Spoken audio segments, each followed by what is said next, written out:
Selamat datang kembali di mata kuliah online atau materi IT for Finance.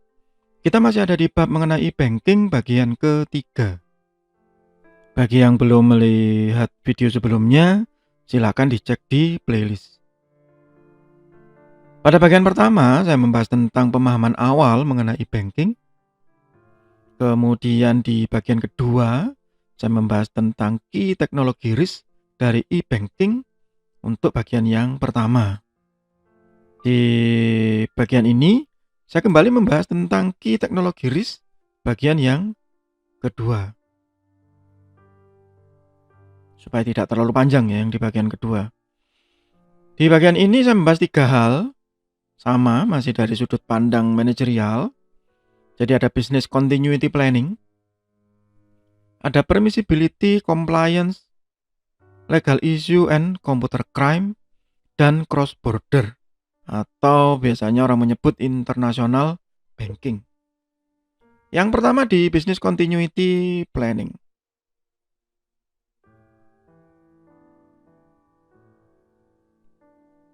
Business continuity planning ini secara umum itu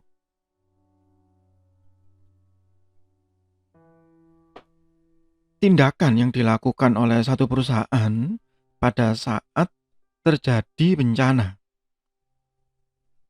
dan menjamin bahwa operasional tetap berjalan dengan baik dengan kondisi yang ada atau yang tersedia, entah itu karena bencana alam, nature disaster, atau bencana yang disebabkan oleh manusia, human disaster, misalnya bencana alam, gempa bumi, tsunami, gunung meletus, dan lain-lain.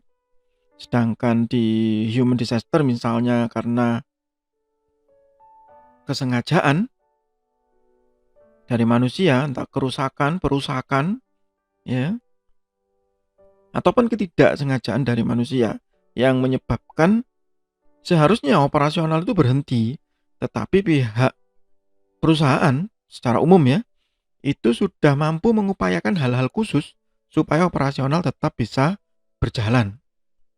Meskipun tidak lancar, tetapi customer itu tetap bisa dilayani dengan baik. Itu secara umum business continuity planning. Salah satu bagian terpenting dari BCP ini adalah disaster recovery planning. Anda bisa mengakses materi atau mata kuliah online saya khusus mengenai ini di bagian yang berbeda. Silakan dicek di playlist. Yang kedua adalah permissibility, compliance, legal issue, and computer crime. Ini isu yang ya masih menjadi sesuatu yang ditakuti ya, terutama oleh generasi-generasi tua. Tetapi setiap perbankan sekarang sudah punya kewajiban khusus bahwa mereka sudah diwajibkan ada security risk tolerance. Saya tidak membahas hal itu secara spesifik di sini karena itu ranahnya ada di bidang sistem informasi dan teknik informatika. Tapi yang jelas dalam tanda kutip bahwa transaksi perbankan kita secara online seharusnya itu 99% aman. Karena sudah ada guideline khusus untuk memastikan keamanan tersebut secara teknis ya. Security measures are combination of hardware and software tool and personnel management. Maaf itu kurang spasi ya. That contribute to building secure system and operation. Jadi dari sisi sekuritas untuk mencegah computer crime itu harusnya mulai dari hardware-nya, dari software-nya itu sudah diperhitungkan dengan baik. Dan bisa dipastikan sebenarnya mayoritas perbankan saat ini sudah melaksanakan hal tersebut. Ya, tetapi ada satu yang sangat rentan yaitu dari personil manajemen, dari manusianya. Jadi karena ya ini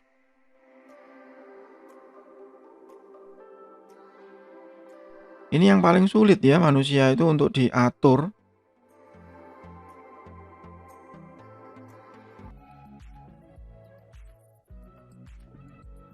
Maka ini yang harus diperhatikan dengan seksama oleh pihak internal bank tersebut. Ya, karena bagaimanapun amannya hardware dan software tadi jika dari sisi brainware-nya, dari manusia yang melakukan hal dalam tanda kutip ya tidak beretika ya, maka sia-sia semuanya pasti. Bank can choose from a variety of security measure to prevent or mitigate external and internal attack and misuse of electronic banking and electronic money. Ya, jadi sudah banyak ya pihak perbankan yang melakukan, misalnya yang saya tahu persis adalah penetration testing. Jadi mereka memang mengundang beberapa orang hacker-hacker itu yang tidak bermaksud jahat ya. Kalau yang bermaksud jahat itu cracker. Jadi mereka memang mengundang beberapa hacker yang memang sudah tersertifikasi untuk berusaha membobol sistem mereka. Loh ngapain Pak gitu ya? Untuk mengaudit sistem keamanan mereka. Ya, dan pengukurannya berbeda-beda ya, tingkat toleransinya berbeda-beda. Tetapi ini rutin kok dilakukan oleh banyak bank besar. Jadi sebagai nasabah seharusnya kita sudah merasa terlindungi karena itu sudah dites. Jadi secara awam gitu ya, misalkan Anda punya rumah gitu, kemudian ingin mengetes pagar saya kuat nggak ya, maka Anda mengundang misalnya mantan mantan perampok atau mantan pencuri gitu untuk mencoba masuk ke rumah Anda dengan membobol pagar, membobol pintu, membobol jendela misalnya gitu. Seberapa rentan rumah kita dimasuki pencuri misalnya? Oh sudah cukup Pak gitu. Untuk membobol gembok misalnya, gembok pagar itu bisa dibobol, tapi lama, membutuhkan waktu ya hampir 1 jam. Atau ternyata gemboknya sudah dilengkapi dengan alarm. Ya, kalau Anda bisa cari itu banyak. Sekarang yang jual sudah gembok yang sudah dilengkapi dengan alarm. Bahkan sudah ada gembok yang menggunakan fingerprint misalnya begitu. Yang kalau dibobol ya cukup lama. Digergaji pun ya cukup lama juga dan menarik perhatian itu pasti. Sebelum diteruskan. Nah, misalnya begitu. Sama dengan bank ini. Mengundang hacker untuk melakukan penetration testing supaya memastikan sistemnya sudah aman. Tapi apakah aman 100%? Jawabannya tetap tidak, ya. Karena bagaimanapun amannya satu sistem, itu pasti ada celah. Ya, 99% itu yang betul. 1% ya, 1%-nya adalah improvement. Kita tetap harus improvisasi, berinovasi supaya keamanan itu tetap terjaga. Itu key teknologi risk-nya. Berikutnya adalah cross border. Ini yang saya sebut di bagian sebelumnya ya. Jadi kalau kita sudah di internet maka otomatis itu akan menjadi akses secara umum termasuk di banyak negara.